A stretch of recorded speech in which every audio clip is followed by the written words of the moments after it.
Hello again Case Empire TV ndagusuhuje wowe ukomeje kubana natwe hano kuri Case Empire TV. Ubu rero tukaba tugiye mu busesenguzi dusesengure iyi industry nyarwanda uburyo yubakitse. Nkanjye Kasi hano kuri Case Empire TV nkaba naje kugira ngo turebe ese mu busesenguzi industry nyarwanda yubakitse ite, irakorwa gute. Turatangirira kuri iyi video ya Dr. Murangira Bitieri avuga ku byafata ku mavuta ngo yatawe muri yombi. Mu byukuri uyu mutipe fata ku mavuta yari yarihaye abahanzi benshi, nta muhanzi n'umwe atarakivugaho, ngaho The Ben, ngaho Bruce Melody, nta muhanzi n'umwe atarakivugaho.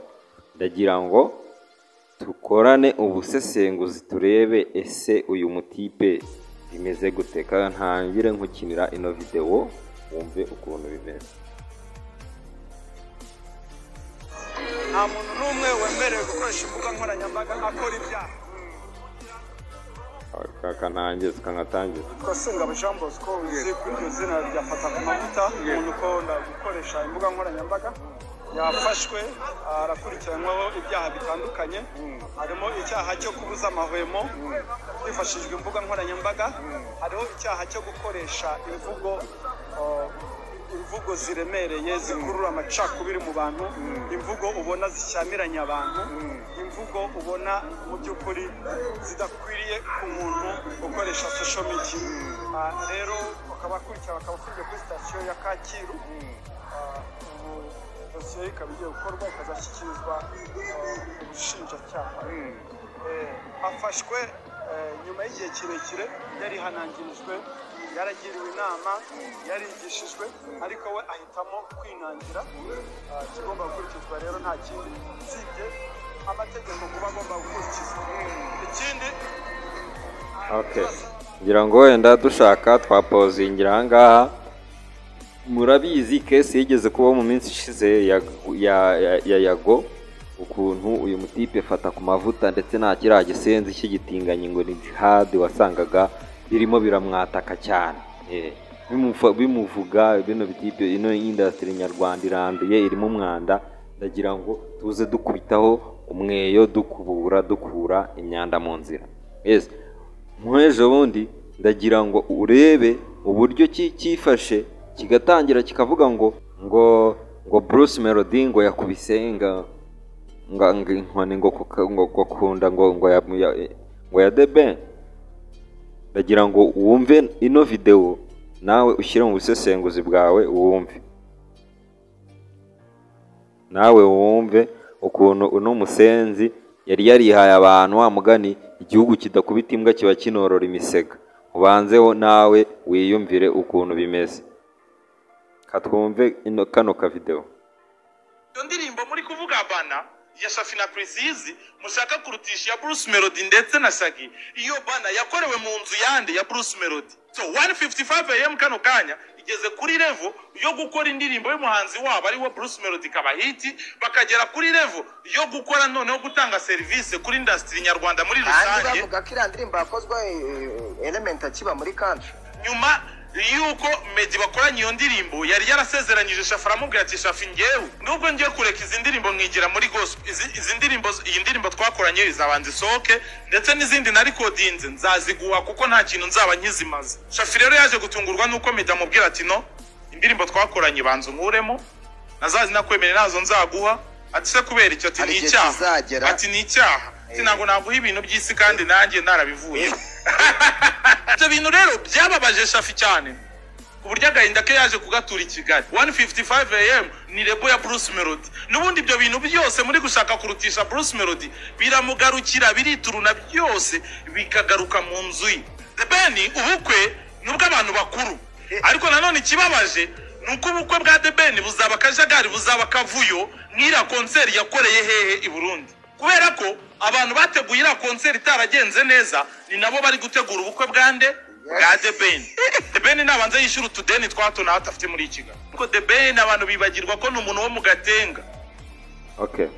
Noneho ndagira ngo ukurikije ino video nawe wumve uno musenzi, wumve ibintu aba arimo aragenda atondagira abantu ngo nuko ngo umuntu ngo yakwimye amafaranga warangiza ugatangira kuzagenda umwangisha abantu ukundisha undi abandi bantu.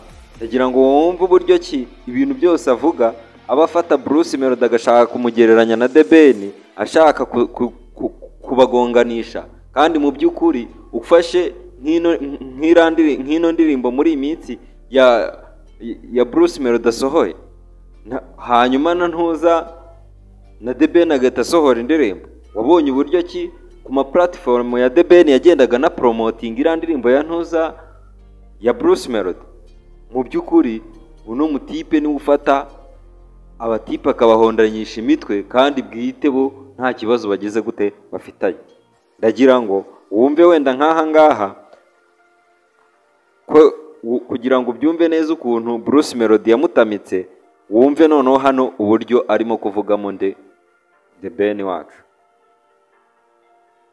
So Bruce Melody rero noneho bimeze nkaho yafashe The Ben nyine, noneho bya bindi yavuze ngo bazamumuha amukubita akanyafu kunda yabimukoreye, kubera ko The Ben ntabwo yigeze ashimishwa n'uburyo abantu basakaje iriya nkuru y'ukuntu yakuruye ikariso nakishanga mu mbabari. Okay, umva handi nyine nakubwiraga, ibaze Jama afashe abahanzi babiri bakuru hano mu Rwanda twese twemera, atangiye kubahondanyisha imitwe, kandi mu by'ukuri iyo urebye usanga The Ben nta kibazo cye, ni umuntu w'umunyamahoro wituriza bakamuvuga agaceceka. Ariko umuntu bita Bruce Melody ni umuntu wagiye atanga amafaranga hirya no hino kugira ngo basebye izina rya The Ben bamushyire hasi, harimo n'uyu musenzi ngo nifata ku mavuta. Ndagira ngo nkomeze wenda ino video wumve uburyo bimeze. Abantu basakaje iriya nkuru y'ukuntu yakuruye ikariso nakishanga mu mbabari. Bruce Melody nawe twatuzi ko twabyibagiwe ibintu byanarangiye, arangije nawe afashe ishanga ayiteretse muri video neza. Terke uze kureba video ya The Ben ari kumwe na Emeline kurura ishanga, reaction Emeline yagize amubaza ati bro bitese kuri kunkurura ikazo imbere ya kamera ibiki n'iki wagwane bimeze bite. Ibyo bintu Bruce Melody nabyo gira ngo uri kubibona kuri screen yawe. Bruce Melody nawe yabikoze muri iyo ndirimbo yitwa iyo foto. Okay, ndagira ngo wenda urebe ino ndirimbo ya Bruce Melody ngo ni iyo foto, kubera aba yaragiye atanga amafaranga hirya no hino basebya izina ry'undi muhanzi. Warebye yamaze iminsi 2 igeze kuri 2M, ariko mu gihe yantuze iya The Ben yari iri mu bihumbi magana. Mu gihe kubera yuko ni wa muntu wagiye amukomatanyiriza ahantu hose, amubuza amufungira amayira kugira ngo areke kuba yafunguka, harimo abafata ku mavuta. Yes, nawe ndagira ngo nawe ubanze ubirebe, turebe koko industry nyarwanda umwanda urimo ni gute uyu mwanda uzashiramo. Yego, noneho wumve yavuye kuri The Ben ahita komereza hehe kuri Meddy. Ndagira ngo wumve n'iyi video, wumve ukuntu no musenzi w'umutipe yaramajije kuzengereza abahanzi nyarwanda. Wumva kano kantu.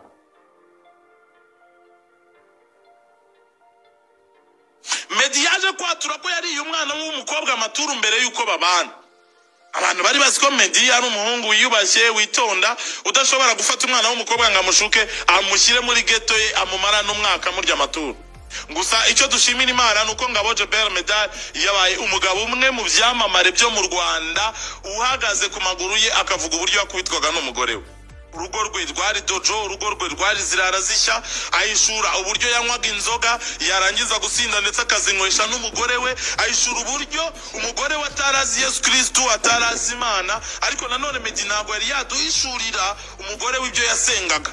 Bukurikiraho Meddy noneho ashobora kuzirekura agahishura ibivugwa mu muziki nyarwanda birimo abapfumu, birimo abarozi, birimo yego nyine nawe urabyivugiye ko harimo abapfumu, abarozi n'ibiki.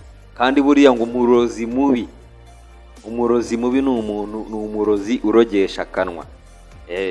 kugira ngo urabanza wumve uno musenzi ngo nifata ku mavuta. Burya umurozi mubi ni umurozi urogesha akanwa. Ngo The Ben ngo Bruce Melody ngo ngiki niki ngo yakubise ngagakoni ngo kunda ngo ya The Ben ngo azamwereke ngo six pack, abivuye hagarutse kuri Meddy ngo yaryaga umwana ngamurya amaturu ngo mbere y'ubukwe ngo umugore we ngo naye yarakishijwe. Wumva uno musenzi uburyo barimo aragenda vanga abanyarwanda mu mitwe, afata abahanzi bakuru bakoze kera abangisha abanyarwanda abakundisha umuntu umwe Bruce Melody. Gusa nyine ahangaha ndagira ngo ubanze ubyumve neza. Bruce Melody bamubaza abanyamakuru ukuntu yahise amwihakana amaje kumva yuko yatawe muri yombi. Buriya abantu uko umuntu yakigira kose ntago yaba ari hejuru y'amategeko. Ndagira ngo wumve bamubajije Bruce Melody ibijyanye nafata ku mavuta uburyo yabasubije. Umwe mu bo mukorana witwa Fata ku mavuta, amakuru ni uko yafunzwe. Haba hari icyo muzakora kugira ngo mwamufasha mu bibazo arimo? Ibyo guhura n'aba influencer ni igitekerezo twagize kugira ngo dukomeze twegerane n'abantu ndetse tunagendane n'aho isi igeze. Hanyuma icyo kuba hari umuntu wafunzwe dukorana numva ntakorana nawe, ubwo wenda wakosora imvugo, ariko niyo yafunzwe ntabwo nari mbifite amakuru, sinanjye bamufungishije, ubwo birumvikana neza, ubwo nukumenya neza nyine byari byo nkuko namwe muri kubyumva. Okay, ndagira ngo byumve. Buriya rero ibyo bavuga ngo umwambi umuheto ushuka umwambi bitazajya gute bitazajyana, ikibuno gishuka amabyi bitazajyana. Ndagira ngo urebe uburyo Fata ku mavuta yafataga abantu akabasesereza akabinjirira mu bintu byabo, yarangiza akagira gute ahaterewe muri yombi bagize gute baramwitakaye. Ndagira ngo wumve mbere yo gutabwa muri yombi ibigambo cyavuze cyishongora, kugira ngo wumve buryo ki no mutipa yaragize gute yaramaje kurengera. Ufata ubuyobozi bw'u Rwanda ugashaka kubutesha agaciro, wumva yuko ngo nta gaciro bufite, ubivugira imbere y'ibihumbi magana bigize gute bigukurikiranye. Izina ry'Imana ndakubwiza ukuri ko nazongera kwita baribu bambwira ngo navuze umuhanzi.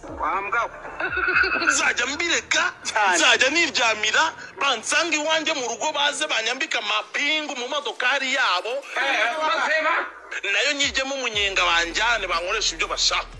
Ngijya ndeba gutya nkumva namukupa anje kwibya sha undi ni wowe. Wa rero ibyo umuntu byose yakora ntago ari hejuru y'iki tegeko. Ndagira ngo dutangirane hano kuri Case Empire TV dukubura umwanda wose uri muri industry nyarwanda, twahanagura hasigare hera. Yewe reka nkumvishe aka video nanone yongeye Bruce Melody kubazwa indi nshuro ya kabiri, nanone yongeye agira gute aramwihakana. Umva Afite ubundi koko mukorana Fata ku mavuta? Oya, ntabwo ngorana nawe, narabivuze igihe kinini, ariko nanone sinavuga ko tudakorana kuko akora mu myidagaduro. Kandi aba bantu bose tubana muri uru ruganda navuga ko abaho gukorana mu buryo bumwe cyangwa ubundi. Ubwo rero Imana imworohereze, natwe ikomeze dufasha mu byo dusigayemo, n'umuryango we iborohereze n'insazi. Okay, rero ndagira ngo mbashimire mwe mwakurikiranye Case Empire TV. Nkusaba wowe wakoze subscribe ugumana natwe, nawe utarakora subscribe ayikore nonaha hasi ku kantu gatukura, ukore share na comment, ngira ngo niba waryohewe kino kiganiro ukore munsi comment utubwire ikindi kintu twaza gukorera. Gusa Fata ku mavuta Imana imworohereze wa mugani wa Bruce Melody, wenda azagaruka mu gihugu yarisubiyeho. Ndagushimiye wowe wakurikiranaga Case Empire TV, jye mwabanaga ni Kassim. Ciao ciao.